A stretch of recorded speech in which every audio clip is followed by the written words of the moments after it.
Hello दोस्तों आज की वीडियो में बात करने हैं दोस्तों जो हमारे पास ऑटो ट्रांसफार्मर होता है वह कैसे वर्क करता है तथा उसकी वर्किंग क्या होती है तथा उसका यूज हम आखिर क्यों किया जाता है, मतलब इंडस्ट्रीज में हम उसका यूज क्यों करते हैं।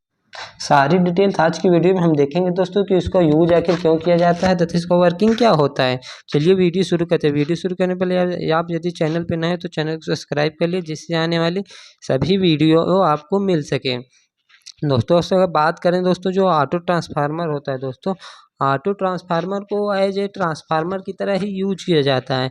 इसमें दोस्तों बात करें तो यह एक सिंगल वाइंडिंग का ट्रांसफार्मर होता है। मतलब नॉर्मली जो हमारे पास दो वाइंडिंग का ट्रांसफार्मर होता है दोस्तों, हमारे पास दो वाइंडिंग का जो ट्रांसफार्मर हमारे पास होता है उसमें देखें दोस्तों तो उसमें दो वाइंडिंग का यूज किया जाता है। दो वाइंडिंग का मतलब होता है दोस्तों हमारा एक प्राइमरी वाइंडिंग हो गया तथा एक होता है दोस्तों सेकेंडरी वाइंडिंग। मतलब उसमें दो वाइंडिंग का यूज किया जाता है। जो हमारे नॉर्मली ट्रांसफार्मर देखते हैं दोस्तों उसमें दो वाइंडिंग हमें देखने को मिलता है, मतलब एक प्राइमरी होते थे सेकेंडरी। लेकिन हमारा जो सिंगल ऑटो ट्रांसफार्मर होता है दोस्तों उसमें एक ही वाइंडिंग को उस प्राइमरी तथा सेकेंडरी दोनों में हम दोनों को आपस में बांट कर हम दोस्तों प्राइमरी तथा सेकेंडरी मान लेते हैं। मतलब एक ही वाइंडिंग पे प्राइमरी वाइंडिंग होता है तो एक ही मेरे सेकेंडरी वाइंडिंग की कहलाता है। अब बात करें दोस्तों हमारे पास जो ऑटो ट्रांसफार्मर होता है दोस्तों, ऑटो ऑटो ट्रांसफार्मर देखें तो दोस्तों अगर पहले नॉर्मली वो जो ट्रांसफार्मर होता है वह दोस्तों इलेक्ट्रिकली कनेक्ट नहीं होते हैं, केवल मैग्नेटिकली कनेक्ट होते हैं। क्योंकि कोर के द्वारा कनेक्ट होते हैं, ना कि हमारा वाइंडिंग प्राइमरी से सेकेंडरी दोनों अलग होती है। इसलिए दोस्तों वह मैग्नेटिकली कनेक्ट होती है। जबकि हमारा जो ऑटो ट्रांसफार्मर होता है, ऑटो ट्रांसफार्मर दोस्तों हमें देखें तो इलेक्ट्रिकली तथा मैग्नेटिकली दोनों तरह से कनेक्ट होते हैं। क्योंकि हमारे पास उसमें सिंगल वाइंडिंग होता है इसलिए दोनों इलेक्ट्रिकली तथा मैग्नेटिकली दोनों वाइंडिंग एक ही होते हैं, इसलिए दोनों की तरह हमारे कनेक्ट होते हैं।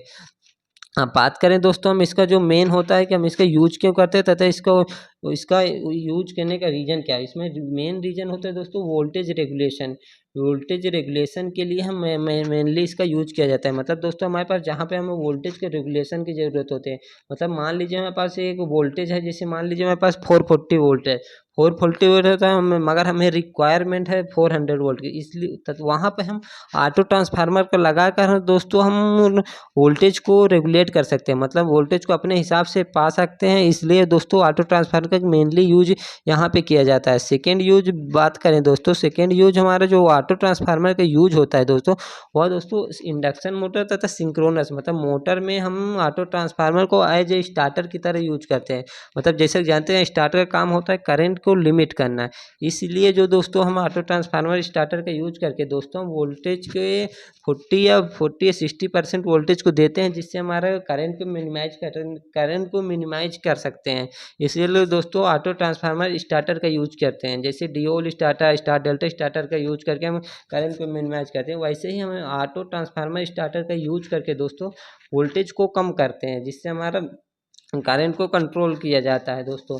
अब नेक्स्ट बात करें दोस्तों, इसका यूज मेनली जो दोस्तों ट्रांसमिशन लाइन तथा डिस्ट्रीब्यूशन लाइन में भी यूज किया जाता है। मतलब जहाँ पे दोस्तों वोल्टेज लेवल रिड्यूस हो जाता है वहाँ पे हम दोस्तों इसको एज ए बूस्टअप की तरह यूज किया जाता है। मतलब एज ए बूस्टअप की तरह यूज करके हम डिस्ट्रीब्यूशन लाइन को मेंटेन बनाए रखते हैं। अब नेक्स्ट बात करें दोस्तों, नेक्स्ट हमारा जो आगा है, जो इसमें अगर देखें तो हमारा जो मेन होता है जो उसमें जो कॉपर यूज होता है दोस्तों, जो टू वाइंडिंग की कंपैरिजन में हमारा जो कॉपर कम यूज होगा। क्योंकि उसमें एक ही वाइंडिंग होती है, प्राइमरी वाइंडिंग होती है, मतलब प्राइमरी से सेकेंडरी एक ही वाइंडिंग होती है। जहाँ पे कॉपर कम यूज होगा, कॉपर कम यूज होने दोस्तों कॉपर लॉस कम होगा।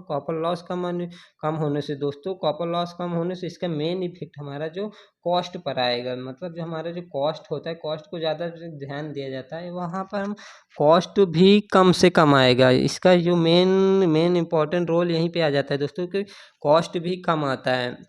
अगर देखें दोस्तों तो इसका हम नॉर्मली हम घरों में भी हम इसका यूज देखा जा सकता है। घरों में हम जो स्टेबलाइजर के द्वारा हम घरों में देखते हैं कि जो वोल्टेज लेवल को मेंटेन करने के लिए दोस्तों ऑटो ट्रांसफार्मर उसकी स्टेबलाइजर के अंदर लगाया जाता है।